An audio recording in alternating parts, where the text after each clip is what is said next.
And in my city that we live in right now, the average cost of a home is $367,000. So almost $400,000 unless you are wealthy or you have a relative that's wealthy and is gifting you a home, or like unless you're inheriting a home, the average person needs to take out a mortgage. They need to be able to take out a loan to purchase a home.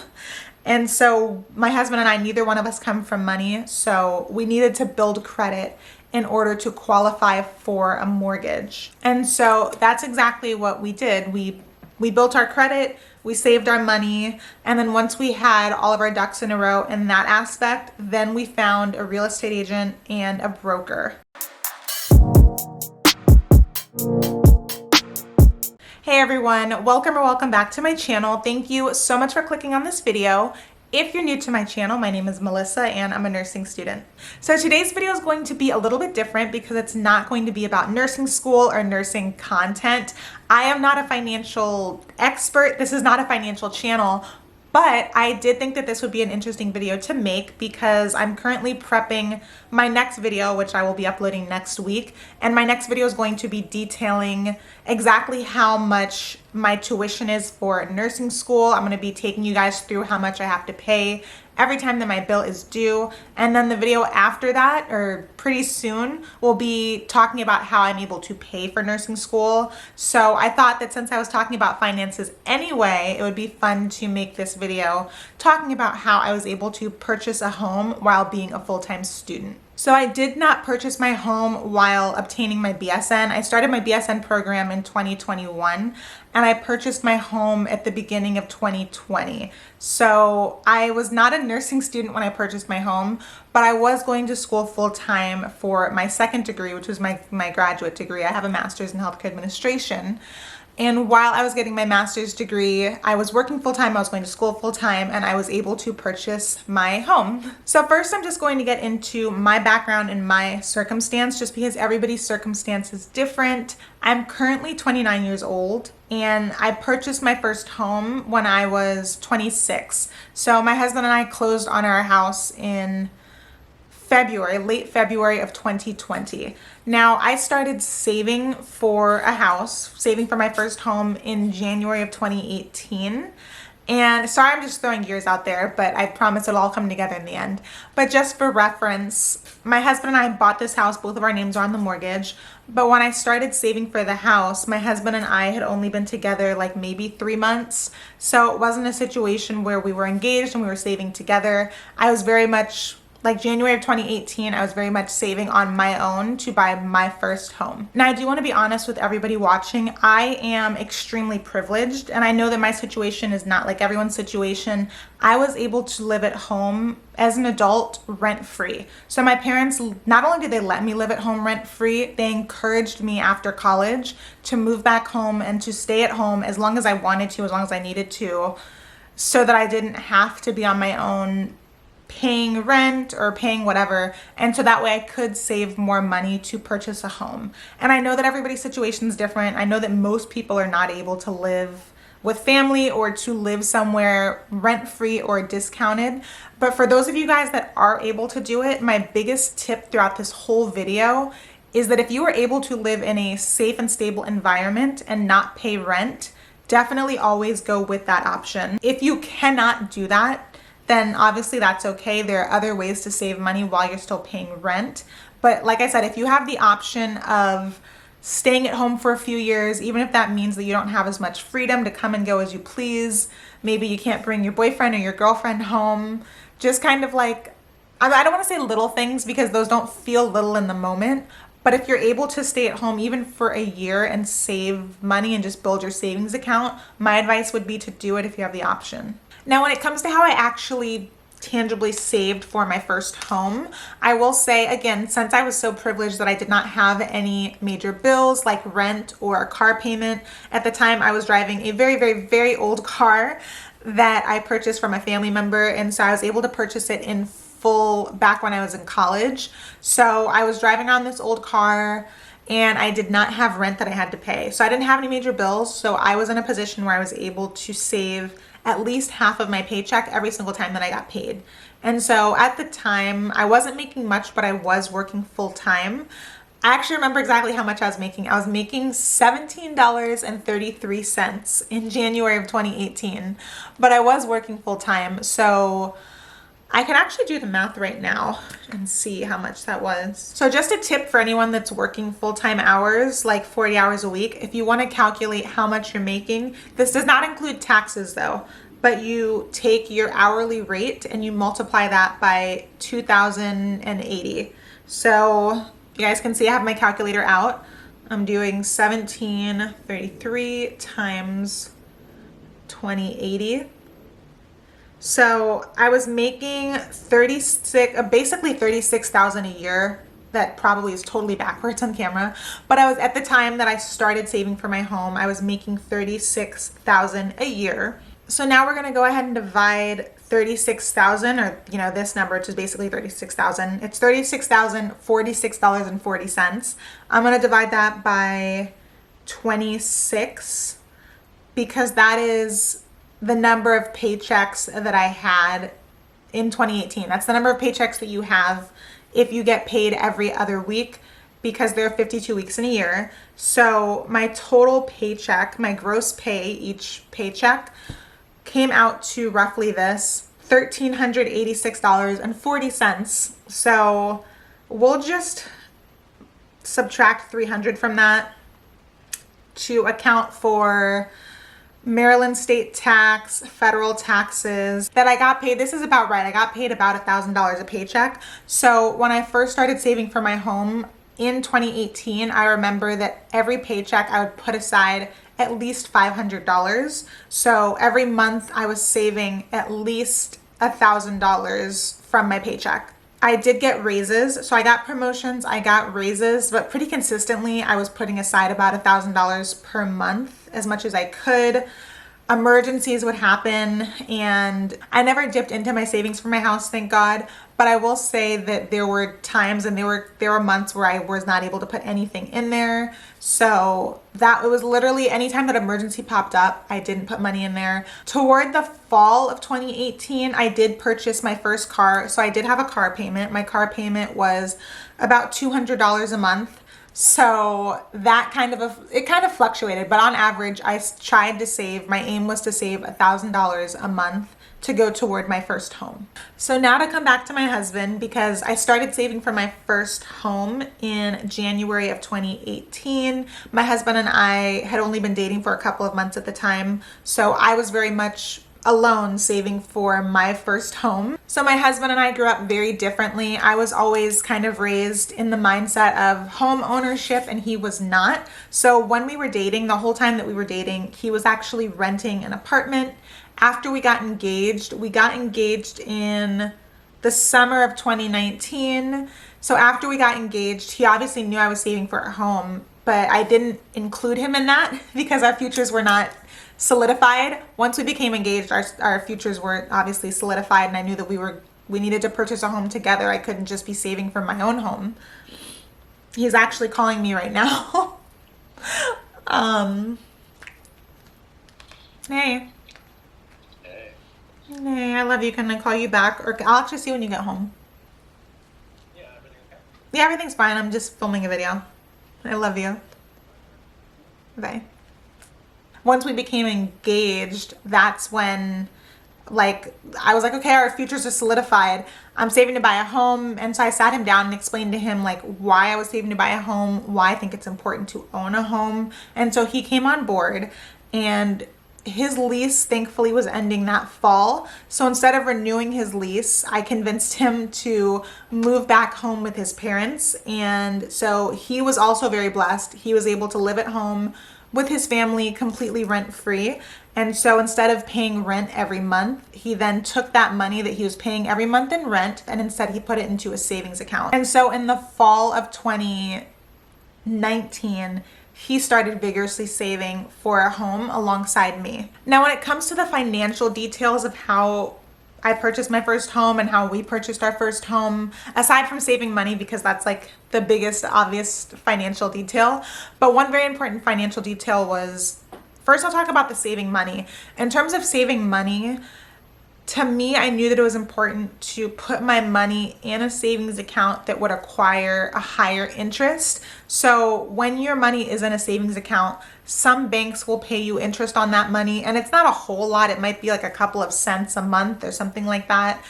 But some banks actually take out money. So I think that it's like a service fee. Some banks, if you have a savings account, will maybe take out like $2 a month or possibly even as high as $10 a month as a service fee. And even though that may not sound like a lot of money to some people, that is a lot of money if you're putting aside money and then it's just kind of being taken away from you. Even if it's in tiny quantities, that really does add up. And then to counter that, some banks will actually pay you interest on the savings. So what I did was it's not a special bank account, but I got a credit union. So credit unions just kind of have better interest rates, and credit unions are just a little bit more friendly of a bank in my opinion financially. And like I mentioned, I'm not a financial advisor, so you can look up what a credit union is and the benefits of a credit union. But I saved my money in a credit union, and I encouraged my husband to get one as well. So once we started putting our money away in savings accounts, that money did it wasn't a lot, but every month a tiny bit of money was put in on top of the money that we were already adding to our savings accounts. And then probably the biggest financial thing was building credit. So neither my husband or I had credit when we first started saving for our home. So back in 2018, January of 2018, when I first started saving for my home, that is when I started building my credit. And for my husband, when he started saving for our home, after we got engaged in 2019, that's when he started building credit. And so the way that I did that initially was getting a credit card. So initially nobody wanted to give me a credit card because I didn't have credit, which is really frustrating in this country. It's hard to build credit if you don't have credit, but then you can't get credit. It's this whole thing. So I ended up getting something called a secured credit card. And I think it was with Credit One. The interest rate was terrible. It was something like 14 or 15%. I don't even know. It was really high. But essentially, they let me get a secured credit card. So what I did was I paid them $200, and then in exchange, they gave me a credit card with a $200 limit. So pretty much, if I wasn't able to pay off my credit card bill for whatever reason, they already had my $200. So I did that for a few months. I just had my little $200 credit, and I literally just purchased gas. If I had to go to the grocery store to get things, because I lived at home with my parents. So like if my mom would call me and be like, hey, we're out of milk or eggs, I would go to the store, buy little like $10, $20, $40 groceries, and then bring it home. And then at the end of each month, I would just pay off my credit card in full. And so after doing that for a couple of months, Credit One saw that I was responsible with my credit card. And so they allowed me to increase my credit limit to $500. I didn't have to pay anything for that. And I think they may have given me my $200 back. I'm not sure. But my credit card limit got increased to $500. And even after it was increased, I kept doing the same thing. I would just buy all of my gas, all of my groceries on the card. And then each month at the end of the month, I would pay off my credit card bill in full. And then after I did that for a few months with the $500 credit limit, other credit card companies saw that I was responsible with this secured card. And I ended up getting, I believe, a credit card from Capital One, which is a bigger, in my opinion, better bank with better interest rates. And with them, I got a $2,000 credit limit, I believe. Something along those lines. But again, I kept doing the same thing. I never spent too much money on my credit card, and I would always pay it off by the end of the month. And pretty quickly, I was able to raise my credit score very, very high just by being very simple, very responsible. And then my husband did the same thing. He didn't get a secured credit card. I think he got a regular credit card. He was different because even though he didn't have a credit card, he was kind of taught to believe credit cards were bad, which I don't think that they are. But because he was renting, I think that that counted toward his credit somehow. So his rent when he was in his apartment was always on time. It was always paid in full. So he was able to build up his credit kind of that way. And he was able to get a credit card and kind of build it up the exact same way that I did. And we were just both really responsible with it. I have watched Dave Ramsey's show. If any of you guys are like Ramsey fans or watch his advice, he's a financial advisor. I used to watch his stuff a lot until I realized, no offense to anybody that watches him, how outdated it is. Some of his advice is good. You just kind of have to pick and choose it. I feel like his advice was amazing maybe for like the 90s and the early 2000s. but it's really not as relevant today. But one of his big things are that credit cards are bad. You shouldn't get a credit card, blah, blah, blah. You really do need to be able, you need credit to buy a home unless you're wealthy or unless you have a family member that's wealthy that's giving you a lot of money and you're able to buy a home in full without taking out a mortgage or taking out a loan from the bank. So I just looked it up because I was curious what the average home cost is in my area. And in my city that we live in right now, the average cost of a home is $367,000. So almost $400,000 unless you are wealthy or you have a relative that's wealthy and is gifting you a home, or like unless you're inheriting a home or you're inheriting $400,000, the average person needs to take out a mortgage. They need to be able to take out a loan to purchase a home. And so my husband and I, neither one of us come from money. So we needed to build credit in order to qualify for a mortgage. And so that's exactly what we did. We built our credit, we saved our money, and then once we had all of our ducks in a row in that aspect, then we found a real estate agent and a broker. Now, when it comes to finding a real estate agent, you can find one literally by doing a Google search. I have friends that have found real estate agents through Instagram. I am African, so I have a family member for literally every service you can think of. I have a cousin who's a real estate agent, so that's who we ended up going with. And we worked with her. She connected us with our broker. The broker, again, I'm not a financial person. I didn't unfortunately do research for this video, but at least from the person that we worked with, our broker was a financial guy who looked over everything. He looked over our taxes, our tax returns, our pay stubs over the last 2 years to make sure that we were consistently employed for 2 years and we were getting a consistent income for the last 2 years.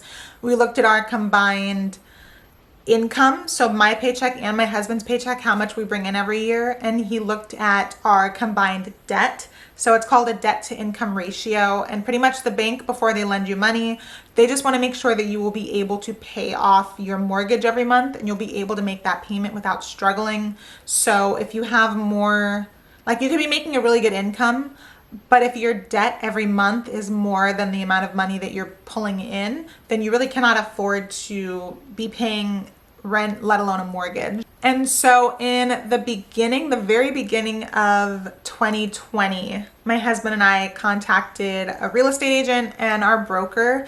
And the goal for me, I'm a planner, I like to plan. So the goal was to purchase a house by the end of 2020. At the time we were engaged, our wedding was set for October 2020. I wanted us to be in a new home, our new home, by the end of that year. So I wanted to see what else we needed to do in 2020 to get us ready for the end of the year. So the broker will tell you how high of a mortgage you qualify for after they look at all of your financial statements and all of your information. They will kind of be able to generate a price. They'll be like, you can afford a home, or you will probably be approved for a loan of, let's say, $300,000. And so you can start looking for houses that are underneath that range, that are under $300,000. So we reached out to the broker just to see what we needed to do in the upcoming year to be able to be eligible for a mortgage loan. And he actually came back to us surprisingly and was like, you actually can qualify for a decent enough size mortgage now. So we were very surprised. My family was surprised because we were not married yet, and my family was not for us purchasing a house together in both of our names until we were married. But my husband and I were so excited that we actually qualified for a home in that moment that we just kind of started casually looking for homes. And then eventually we found the perfect home in the perfect area. And so we jumped on it. We ended up closing on our house in February of 2020. And God is amazing. I'm so happy that we did, because literally we closed the very end, I think the last week in February, a couple days before February ended, and the pandemic happened and the country shut down, I think 2 or 3 weeks after we closed. And the second that the pandemic happened, for whatever reason, home prices just skyrocketed. So literally we purchased our house in February of 2020. The value of our home skyrocketed so high by the summertime.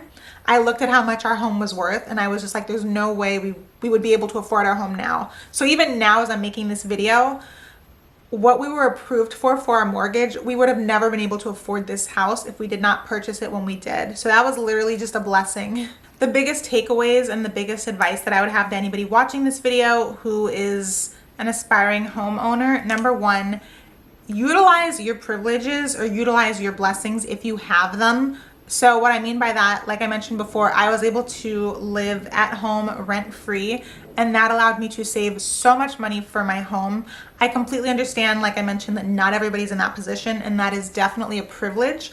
But if you have that option, even if you're gonna have to have restrictions on your life about like how late you can stay out, who you can and can't bring home, where you can and can't go, even if those are your restrictions, as long as that is an option for you, a healthy, viable option, always go for that, because you will be able to save twice as much, in some cases 3 times as much, than you would be able to save if you were like having a roommate or out on your own spending money every month on rent. I didn't really mention this in the video, but throughout the entire time that I was saving for my home, I was really frugal with my money. So I did not eat out a lot at restaurants. I love traveling. I really was not like traveling or doing anything crazy with my money. I was really just focused on school and work and saving my money. That was just kind of it. I wasn't like going out to happy hours or just taking trips and stuff like that. There were a lot of times where I had to stay home because I needed to save my money. Another takeaway is to focus on building credit, whether that is getting a credit card, having somebody co-sign on your loan for you if you're fortunate enough to do that. Neither one of us had anybody co-sign on our mortgage or co-sign on our loan. We just spent time building up credit. And so my advice would be to get a credit card if you do not have one, whether that's a secured credit card or just any type of credit card you can get your hands on that has a low credit limit, like a low spending limit, and be extremely responsible with that credit card. Only use it in absolute emergencies, and then on a regular basis, only use it for things like gas and groceries, and then make sure to pay it off as much as you can in full by the end of the month. If it takes you 2 months to pay it off, that's fine, but make sure that paying it off is your priority so that you can build credit and you can show a line of responsibility. Another key of advice that I kind of touched on in the video is that when you are looking to purchase a home, the bank wants to see a stable line of income with a full-time job. So they typically look back 2 years. That was a really big thing they looked at for me and my husband. Had we been consistently working, or did we consistently have employment for 2 years prior to applying for our mortgage loan? And so for my husband and I, we did, but if either one of us had like a gap in employment, that would have been an issue for the bank. Another piece of advice is do not wait until all of your ducks are in a row to reach out to a real estate agent or a broker. You can always reach out to either one just to see what your options are or to see what you need to do to be ready to buy a home. So if you know that you would like to buy a home or you want to start saving to buy a home by the end of this year or possibly even the end of next year, you can still reach out to a broker or to a real estate agent just to let them know your situation, let them know in the future you want to purchase a home, and ask them what their advice would be on steps you can start taking today to plan for the future. And then the very last piece of advice that I have, or that I would want to leave with you guys, is to understand that life happens. So if you are saving for a home and you've been really good for 6 months, you may have an emergency pop up, a financial emergency that will completely wipe out all of your savings for your house. Or you may have an emergency where you will not be able to save for 6 months for a house. That's totally okay. Like I mentioned in this video, I tried to save $1,000 every month. There were months where I had to skip. There were months where my money had to go into other things, consecutive months. So there would be like maybe a 2-month period here or a 3-month period there where my money just had to go to other things. That is okay. Don't get discouraged. That's completely normal. The important thing is that you're trying and you're making a conscious effort every month to put money aside. And you can have a goal of putting aside a certain amount. Even if you're only putting aside $50 every month, that is money that can help eventually towards the closing cost of your house. Oh, actually, my last tip, sorry, I'm totally not a financial person, but my very last tip that I didn't mention throughout this video is when you're looking to purchase a home, the most important thing you should be looking at financially at a home is not necessarily the total cost of the mortgage. Obviously, that's important because, you know, if you don't have money for a $600,000 home, you don't have money for a $600,000 home, but you should be looking at what the monthly mortgage is going to be. So don't just look at the overall cost of the house, but I know that like Zillow, I think Redfin, they have these calculators where you can calculate if you put down $10,000 on the home, how much would you have to pay in monthly payments? And so you can see what is realistic for you and what's not realistic for you. I definitely encourage you guys to utilize those calculators because they're very important. You never want to be house poor, where you can afford the house, but you have no wiggle room to be able to afford anything else in your life. And that is the end of this video. If you have made it to the end, thank you so much. If you like this video, please give it a thumbs up. Please feel free to comment down below with any questions, or if you have a private question, you can go ahead and shoot me an email. My email is in the description box below. Otherwise, thank you guys so much for watching, and I'll see you in the next video.